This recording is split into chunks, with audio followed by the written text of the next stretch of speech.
As you all know, yesterday at about 4 o'clock, shortly after 4 o'clock, the Port St. Lucie Police Department responded to a 911 call in the 3200 block of Southwest Constellation Road regarding a domestic disturbance. The male caller advised he was thinking about killing his wife and was armed with a knife. The preliminary investigation has shown that upon arrival, officers encountered a male inside the residence armed with a knife, and the male suspect refused to disarm himself after repeated demands from the officers. As the male advanced towards the officers, the two officers discharged their firearms and struck the male. The male was transported to the hospital where he was later pronounced deceased. The officers were not physically injured during the encounter. The Florida Department of Law Enforcement and the State Attorney's Office responded to the scene at my request and will be conducting a follow-up investigation. Both officers have been placed on paid administrative leave pending further investigation. The first officer involved is Peter Chun. He's 45 years old and a 13-year veteran of the Port St. Lucie Police Department. He's a field training officer, and I believe he's in training. He's a breath test operator and a traffic homicide investigator. The second officer is Dylan Kresick. He's 25 years old. He's been with the Port St. Lucie Police Department about a month, and he is a former deputy sheriff with the Okeechobee County Sheriff's Office. The deceased is Ben Fields. He's 67 years old. That is what we'd like to release. Obviously, this investigation has been turned over to the Florida Department of Law Enforcement and the State Attorney's Office. It is their investigation. I'm very appreciative of the fact that they are letting me make a statement, but I don't want to say anything that would jeopardize the integrity of that investigation. Can you give spelling of both officers? Yes, I can. Peter is common spelling Chun, C-H-U-N-N, and Dylan is D-Y-L-A-N, and Kresick is K-R-E-C-I-C. K-R-E-C-I-C? Yes. And you mentioned he had been with the Okeechobee Sheriff's Office, Okeechobee County Sheriff's Office. Do you know how many years of service he had there, roughly? Or Roughly a year. Okay. Yes. And how old was Officer Kresick again? 25. How many times did the officers discharge their weapons? Again, that's part of the investigation, but the preliminary investigation looks like once each. Do you think the shooting occurred inside the confines of the residence, or was it outside in the front yard, or? Yeah. Again, you're asking me questions on the investigation. I mean, I really want to leave that to the, we engage a third-party investigating agency so that we have transparency.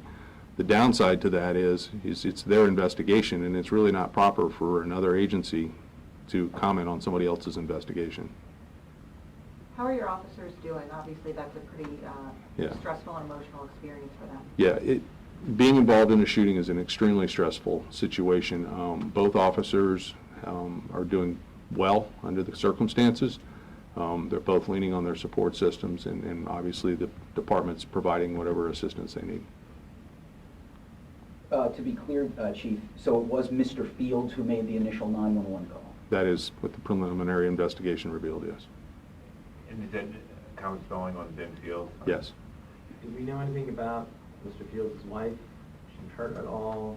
She need any recovery, any medical assistance? She did not require any medical assistance yesterday. Does Mr. Fields have a history of erratic behavior? No. What was that you're aware of? That we're aware of, yeah. Had you guys responded to their address in the previous months, years, for any issues? We have found one prior call for service back in June. And what was the nature of that call? It's a medical call. I can't discuss it yet. Okay. Do you know if... Do you get a chance to talk to these officers after a situation like this? I know obviously the protocol is to go on leave, but what kind of communication do they get to have with the police department? So yeah, I mean, obviously I responded to the call, and then my first priority was to check on them and make sure they were okay, and had a brief conversation with them. And then obviously last night I had to place him on administrative leave, so we had another conversation. So with, Chief, with Mr. Fields making the initial call, so it was understood that he was the one and armed with a knife, what kind of training do your officers have going into situations like this? Is there a crisis intervention training or things of that nature? There is. So, you know, this splits that hair there is when you respond to the call, you have very limited information during the dispatching of the call. It's basically what the dispatcher collected during the 9/11 call. And so we treat every situation where someone's armed as a crisis situation. In this particular case, the indications are that they followed their training to the T. So, I mean, we'll obviously gain more information after FDLE does and the state attorney do their investigations, and we have statements and the crime scene's been processed. Is that training something that officers follow up on every year, Yeah. or so Yeah. every year every officer in the department gets this particular type of training? Absolutely. Yeah. Is the last officer involved, I guess, fatal shooting or in the Samson Foran? Yes. Okay. Yeah, it's very eerily similar. All right, is there any other questions? Do you know how long officers, now, I'm only asking, do you know how long officers were on the scene before the shooting occurred? Just a few seconds. Yeah. Just a few. Obviously, in a case like this, they responded to someone that could be in grave danger, and so they immediately tried to make contact. It happened all super quick. Very quick. Okay. Yes. You probably won't be able to answer this.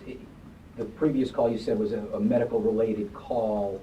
Do we know at this point whether some form of medical issue may have been behind this? Yeah, you're asking me to speculate. Yeah. Anything else you want the community to know about what happened? Yeah, well, obviously, the loss of life in our community is extremely tragic, and for that, we're very empathetic towards the family and friends of the deceased. At the same time, we're very relieved that the officers were not injured in this situation. We are eagerly awaiting the details of the investigation. The downside to this is I don't get the blow-by-blow as the investigation's being done. I have to wait like everyone else. But we certainly want to find out what the underlying cause is, so if there's any improvements to the system, the criminal justice system, the mental health system, or anything, we can address that. You mentioned the other agency and the FDLA handling this. They also handled the Floron? Yes. And now, how come you guys, just for folks who don't know, why do you call in the FDLA on incidents like this? Well, I really believe that in a serious situation like this, it provides a lot more credibility if we have an outside agency come in and investigate a critical incident.